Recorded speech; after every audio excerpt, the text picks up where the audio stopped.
Hey there, I'm Mr. Terry, a high school history teacher. Welcome back to another History Teacher Reacts video. All right, guys, I guess this is a reaction video because I'm going to do something that has been requested of me, especially these last couple weeks, and especially after I kind of did my reaction to the Oppenheimer trailer. So I just saw the movie and people wanted to know what I thought of it. So I saw it it's been about 2 days. I kind of wanted things to simmer a little bit. And then also to kind of prepare for this video and to prepare my thoughts, I wanted to kind of cross-check and double-check some things because there were some things, in the video, you always want to make sure that, things are portrayed accurately, right? And even if you know about a topic, or think you know about a topic, there's always stuff like in history films that come up and you want to, kind of confirm those things. And there was a couple things I wanted to do with Oppenheimer to help me kind of come to a conclusion about the film. Now, first off, I did like the movie. I've generally been a Christopher Nolan fan. I mean, I don't think any of his movies are bad, and I think I've seen them all. Maybe one or two early ones, but I do like his style and the way that he, I don't know, just portrays things. So anyway, yeah, overall, I did like the film. Now, later on in this video, there will be some things that I would consider spoilers. We're not to the spoiler part. I'll let you know when that is going to begin. And the reason is that if you have not seen the film, I do have a couple things that I think you should know and actually do before you go see the film to kind of maximize the experience a little bit. Now, I know a lot of us, and I'm like that too, you like to go into films. Like for me, I usually like to go in films knowing nothing. But I think history kind of films can be kind of different, and especially this one, because for some of the viewers, it may not be exactly what they thought it was going to be. Now, what I mean by that, here's an example. There's a reason this movie is called Oppenheimer and not just like the atomic bomb or something, you know what I mean? Because the movie is really about him. I mean, it really is about him. Yes, it's during the a lot of it's during the Manhattan Project, and I'll talk about the time frames and stuff here in a minute. And with that, I'll probably put in the, I guess, spoilers section. But regardless, use your own judgment if how much you want to watch this. So the reason I'm saying that is I know some people like on Discord and stuff like that are like, hey, don't, some people were like, don't spoil the movie, or some people are like, why? Like, you can spoil it. Obviously, you know what happens with the bomb.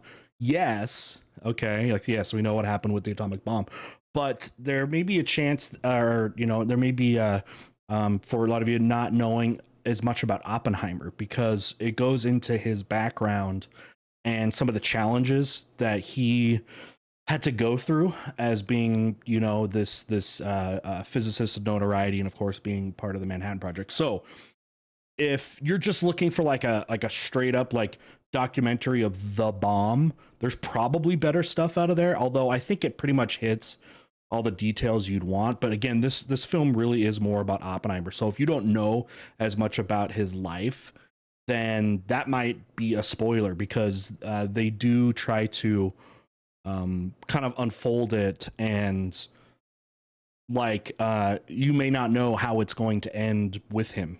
Does that make sense? So anyway, that's something first, if you haven't gone yet and you're still watching, is that this definitely is focused more on Oppenheimer himself. Although, again, like I said, it's got everything I think you'd want to probably know about the bomb. There's more you can definitely get into. I do have one piece of advice, though. And if you have not gone to this film, is that it would really be to your benefit if you did know about Oppenheimer. Not in like crazy detail, but it would be helpful to know about him and events in and around kind of World War II, because and the people, the acquaintances that he has, because there are a lot of characters in this film, a lot of people, and it will be to your benefit if you know a little bit about his acquaintances. Otherwise, all the characters in the film are going to mishmash together. It's going to be hard to follow. And also, they do bring up different parts and different timelines and different events of the war. So like if you're, if you're watching this, you're probably somebody who knows all about World War II, if you're part of my community. But also, if you're going to bring somebody, maybe you're going to bring somebody that's not much into history, there probably will be some things that would be helpful for them to know, because like Otherwise, they refer to things without giving background to them. So like you as the audience kind of already know, and in some of the cases that's not going to be how it is. So anyway, it'd be to your to benefit and really to anyone go just to read up on Oppenheimer. All I think you would really need to do is just go through like his Wikipedia page. Okay, his acquaintances, some of the people that happen have that, because it will help you follow the film more. Okay, that is definitely a suggestion of mine. Anyways, now we'll go ahead and get to, I guess, what we would call, I guess, spoilers in the way. So if you did not want to see anything spoilers, and again, we're not just talking about, you know, did they actually make the bomb, because everyone knows that, but spoilers about the character and kind of what happens to him and his background. If you want the film to be able to tell you a little bit more about that, this is technically, I would say, the spoiler part. Okay. Well, first off, with the film, the acting cast is top tier. It's full of A-list celebrities that do a fantastic job. Cillian Murphy, he was a fantastic Oppenheimer, did a great job from the videos and stuff that I've watched of Oppenheimer. He nails his cadence and his expressions and his voice. Did a very good job. Robert Downey Jr. does a fantastic job. I don't want to talk. Well, I guess we are at the spoiler part, so I guess we could start talking about this. But I thought he did such a great job at changing from being like the friend to the villain, right? And, you know, the pettiness that basically he had when he tried to take down, you know, Oppenheimer and stuff. But I thought he did a good job. My favorite character, though, was probably Matt Damon's. I forgot the general's name at the top of my head.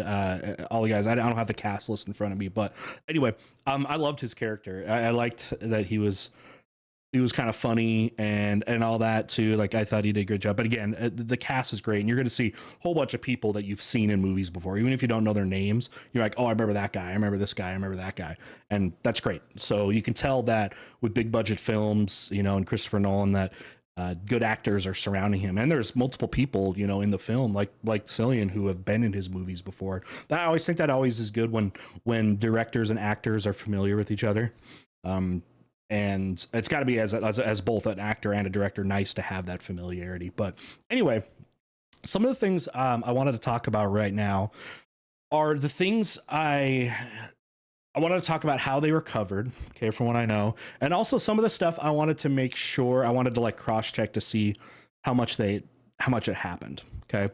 First thing I wanted to do, and I jotted down some notes here, I'm not really scripted, but just some of the ideas that I've been thinking about the last couple of days. And one of them was the relationship of Oppenheimer with Albert Einstein, and Albert Einstein's kind of work with the bomb. Now, Albert Einstein was not on the Manhattan Project, but indirectly he kind of, I guess, could be. Now, if you wondered, you know, how they gave Oppenheimer clearance with his associations with communists and things like that, and how they gave him security clearance, it makes sense that Einstein did not get security clearance, and he was working for the Germans. So yeah, now with him, he of course was such an influence in atomic theory and stuff like that, and also I don't remember if the film did this. And by the way, I'm going to ask you guys some questions and let me know, just because, you know, the movie's so long, it's 3 hours, and I try to remember this stuff. Did they talk about Einstein's letter to Roosevelt? Because it was in 39, I think probably early 39, and at the start of the war, though in September. But anyways, Einstein had written a letter to President Roosevelt, basically saying that, hey, you know, we have been able to determine with our atomic theories and stuff that this process could be used to make weapons. And then he was also one that said that, hey, that the Germans are probably working on this. So he had written a letter to Roosevelt saying, like, you should invest in this program to do this. But again, I don't know if they had covered that, but nevertheless, that was kind of his influence to it. And so Einstein didn't get the security clearance. And however, another thing as part of that too, though, is, you know, how they kind of made a big deal at the beginning of the film and the end of the film about that encounter where Oppenheimer joins up at Princeton, right? And then, you know, he talks and it's far away by that lake or whatever. You don't really get to hear the conversation between Oppenheimer and Einstein. They unveil that later, but that specific dialogue apparently didn't happen. So like for example, you find out, later in the film when they unveil what that conversation was Oppenheimer. Oppenheimer was asking Einstein about, do you think it's possible about that theory, that said that the splitting of that atom could cause a chain reaction and all the hydrogen would blow up and destroy the earth and stuff like that. I did hear that actually didn't happen, but Oppenheimer did go to like an MIT scientist and do that kind of thing. So I don't know as much about if a lot of that happened, as far as like him looking to Einstein for also like ethical advice. Now, one thing about Einstein, though, is, and I kind of looked this up too, that kind of like Oppenheimer, he was kind of remorseful about the bomb. And although, yes, like he was very clear and supportive of like developing it and stuff like that. But because, the Germans were going to, kind of like how Oppenheimer was. It's like he didn't love the bomb, but like he did not want the Germans to get it, right? And then it becomes, of course, way more controversial in Oppenheimer's mind, and had to reassess the situation of the bomb was finished right after Germany surrendered. So is that something, like, now that Germany is not a threat to that, like Japan, do you even consider doing that with Japan? And we'll come back to that in a little bit. But anyways, a little bit of the Einstein, I guess, story wasn't fully portrayed, but I do think it was nice, though, to make sure he was included. And I don't, it did make kind of a cool thing, especially for the ethical dilemma. It was like, they didn't cause a chain reaction, but I think we did cause a chain reaction, because you could tell in this film there was an underlying kind of premise and idea about the horror of the bomb and how the world will never be the same, and that kind of thing. But anyways, okay, the other thing I wanted to make sure I wanted to look was the poison apple thing. So I went and was scouring a few sources, and I found a couple sources that said that there is no evidence that ever happened. And one of the sources that I think was on that was like his grandchild. But then, and I found this too, I did not know this going to this film. This film was basically an adaptation of a book about Oppenheimer called, oh my gosh, Prometheus or something. I forget what it was, but in that book, though, it said that did happen. And what they said ended up happening was he like poisoned it, like he did it. And what they didn't say, clarifying wise, was it enough to like, it was designed to be enough to like kill the professor or just make him sick or something. However, the whole thing, was it Bohr or whoever was about to eat it, and he comes and takes away, that really didn't happen. And they said actually what it was the school and the professor are the ones that found out about it, about the apple. And I guess Oppenheimer's family was, like, they were obviously going to threaten to kick him out of school, right? Kick him out of school. But his family, I think, were big donors and very powerful. And what ended up happening is I think he went on like probation. He did have to, it said, go under, according to the book, and what the Nolan is rolling with is for information, though, was also that he had to go under like psychiatry, analysis and things like that. So anyways, not any long-term punishments with that, but it did make for a little bit more of a kind of a Hollywood effect. Okay. All right. One of the things, next point here is one of the things I was really wondering about with this film was how much they would get into his personal love life. And they did. Obviously, they went into big depth in that. And it is interesting, an interesting part of his life, how he had the student, girl over there, Berkeley, that was this young communist. He was a teacher and got involved romantically. And apparently they did have, they did very much have this kind of romantic relationship, and it was a hot and cold kind of thing. And they cared about each other. And I think it was, again, very tumultuous like that. They definitely were into each other, right? And then, in the film, it kind of talks about how she was non-committal, and that kind of led him to getting with, the woman that would eventually be his wife, right, Kitty? And yeah, it's true that he had impregnated her while she was married, right? And that kind of broke things off with, the first girl, right? Jean, right?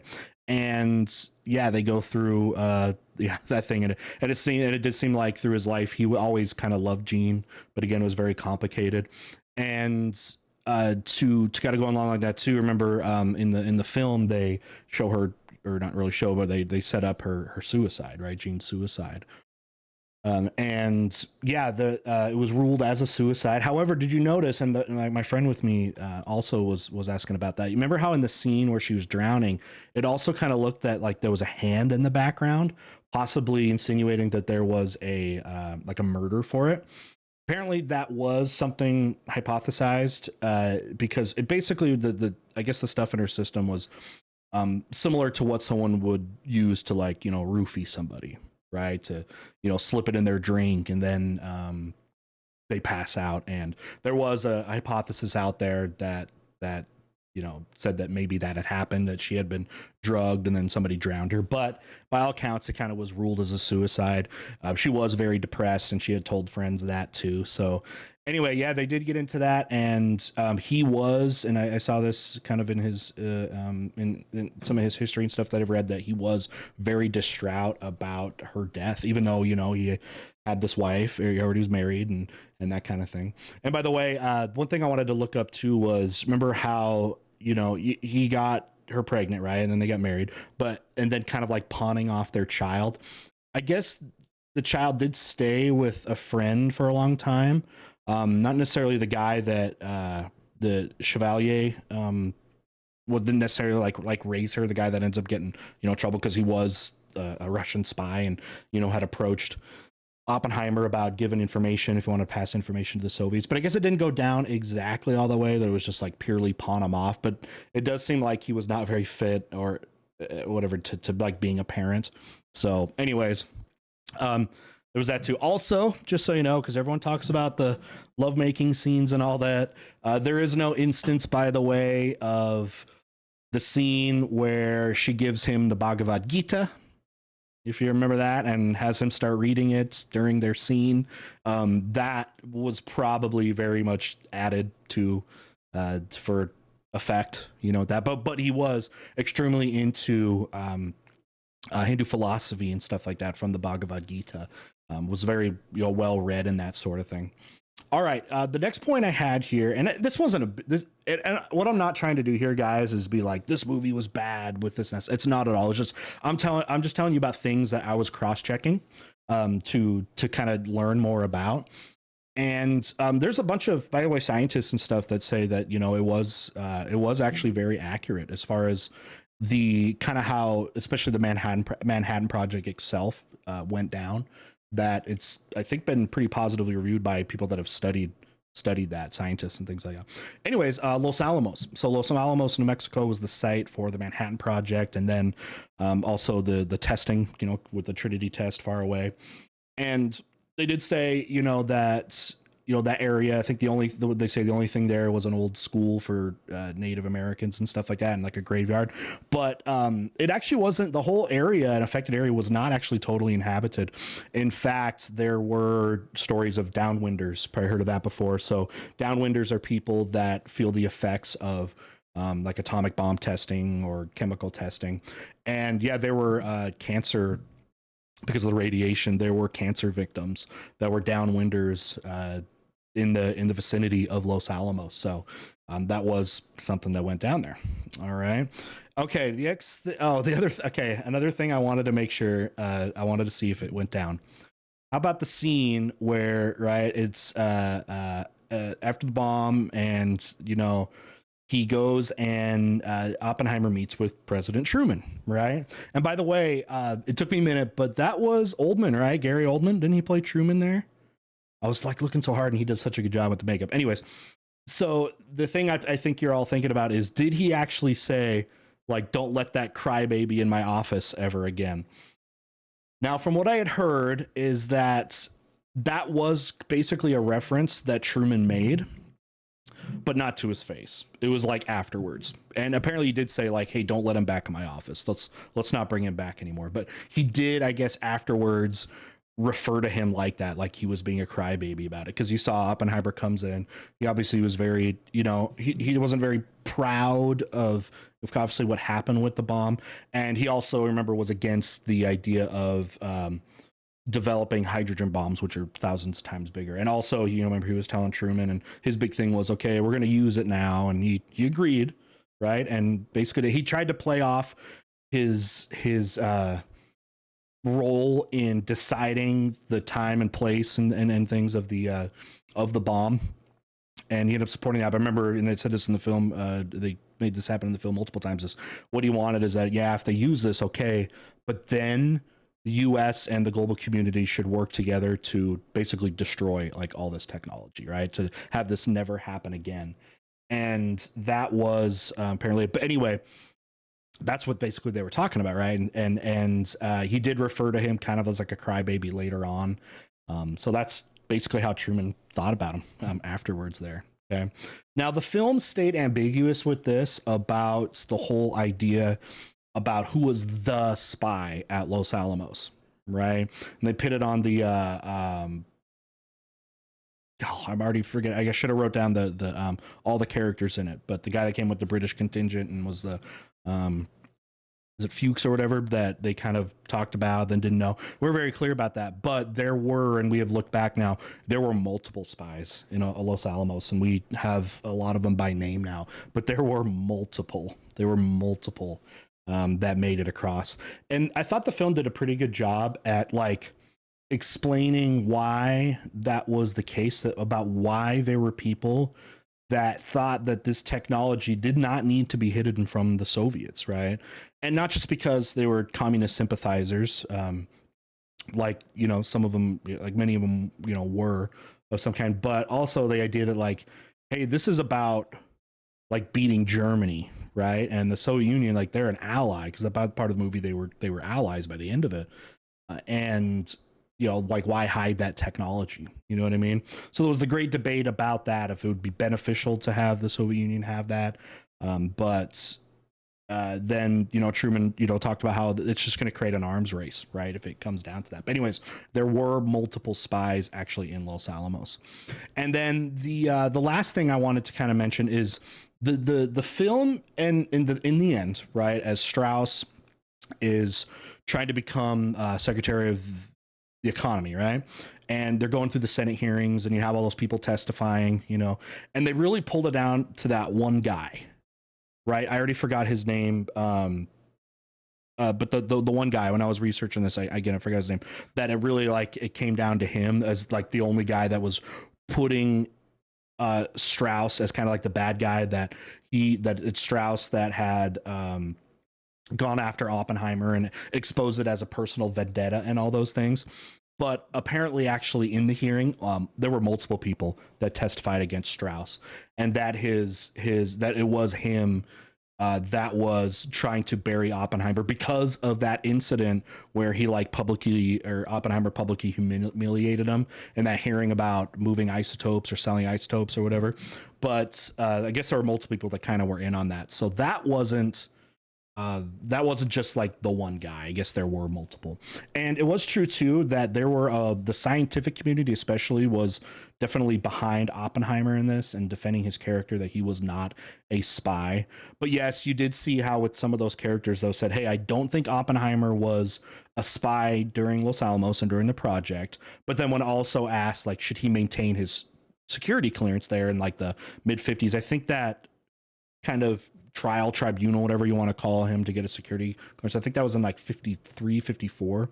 So, you know, after the war. But a lot of them said, yeah, we don't think he was a spy, but probably shouldn't get the security clearance that he got, that he needed to get. Right. And you got that feeling from the film the whole time that, you know, like Matt Damon's character and all that stuff in the government, you know, they understood that it's a little bit controversial and maybe a little bit scary to put him, you know, in the Manhattan Project.